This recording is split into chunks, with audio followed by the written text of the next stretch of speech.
Remember me, Jesus, when you come as King. I promise you,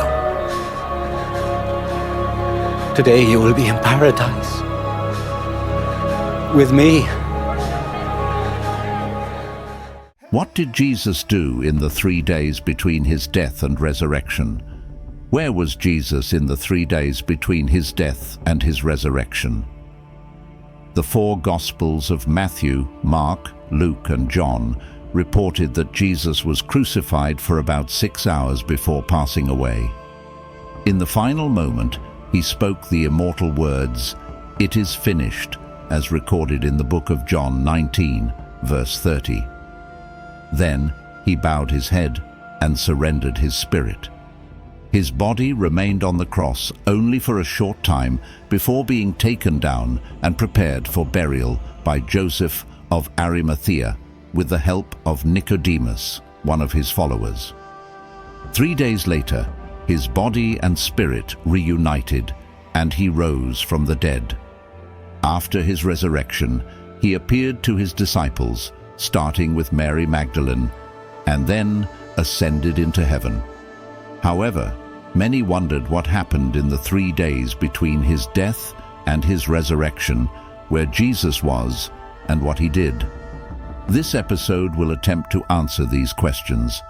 The Bible, particularly the Synoptic Gospels, does not provide a comprehensive account of Jesus' activities during these 3 days, also known as the harrowing of hell or descent into hell.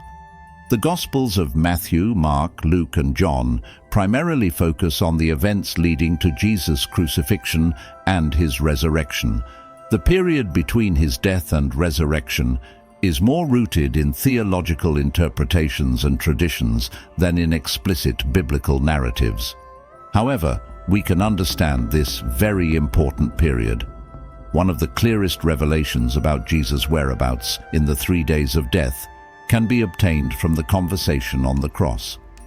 According to the Bible, Jesus was crucified alongside 2 thieves.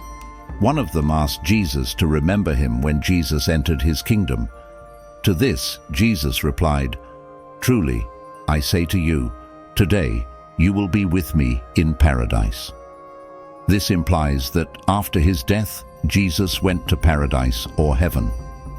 But there is another interesting account of Jesus' whereabouts in 1 Peter 3, verses 18 to 20, which says, "For Christ also suffered once for sins, the righteous for the unrighteous, that he might bring us to God, being put to death in the flesh." This passage can be interpreted in 2 ways, in which he went and proclaimed to the spirits in prison to mean because that they formerly did not obey between God's death and resurrection, the days of went Noah, to hell or Hades was being and prepared, made some kind of announcement to the spirits who were imprisoned there, were brought from this perspective. These spirits could be demons, humans, or even fallen angels.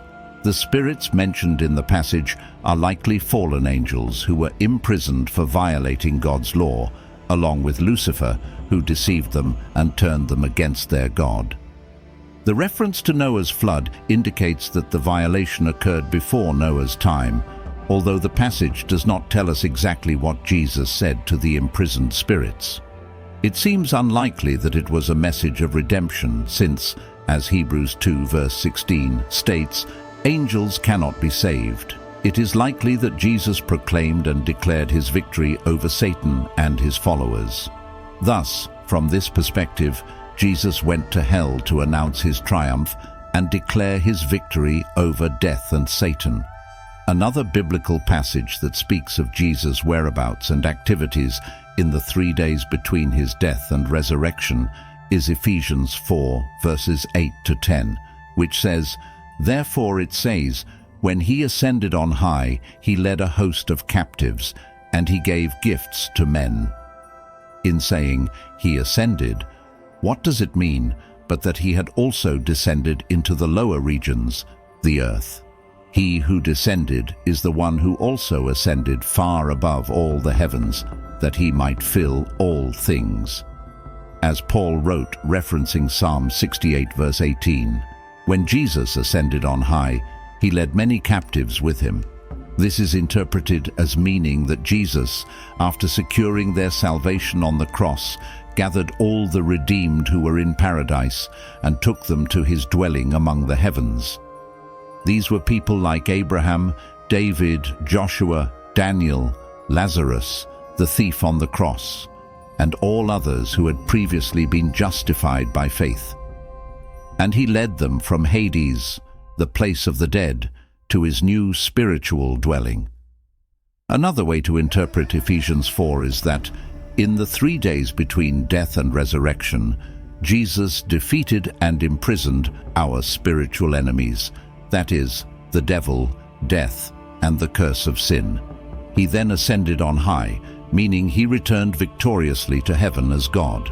This perspective is also grounded in Matthew 12, verse 40, which says, "For just as Jonah was 3 days and 3 nights in the belly of the great fish, so will the Son of Man be 3 days and 3 nights in the heart of the earth."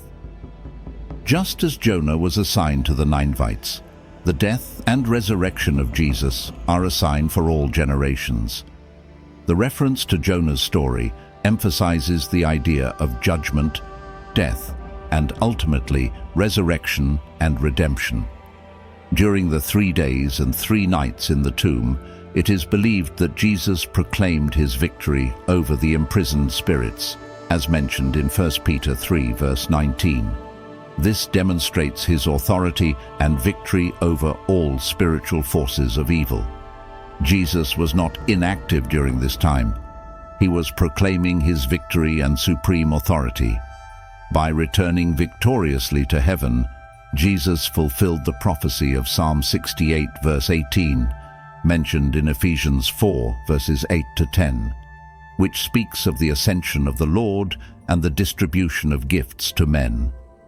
Jesus' ascension to heaven was not only a return to his previous glorious state, but also an act of authority and triumph over all celestial powers and authorities. Therefore, the 3 days and 3 nights that Jesus spent in the heart of the earth are fundamental to understanding his redemptive work.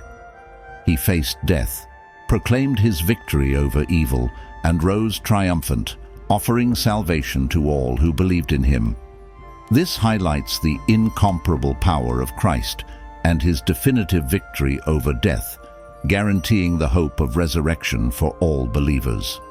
Finally, it is important to note that the details of what exactly happened during these 3 days are not explicitly outlined in the Bible, and various Christian traditions have different perspectives on the matter. However, we have Jesus' own words on the subject. He said, "Today you will be with me in paradise." This gives us the confidence to say that he went to paradise after proclaiming his victory over death and completing his work of redemption. Thank you for watching. Let me know what you think in the comments section. Please support us by subscribing, liking, and sharing this video. God bless you.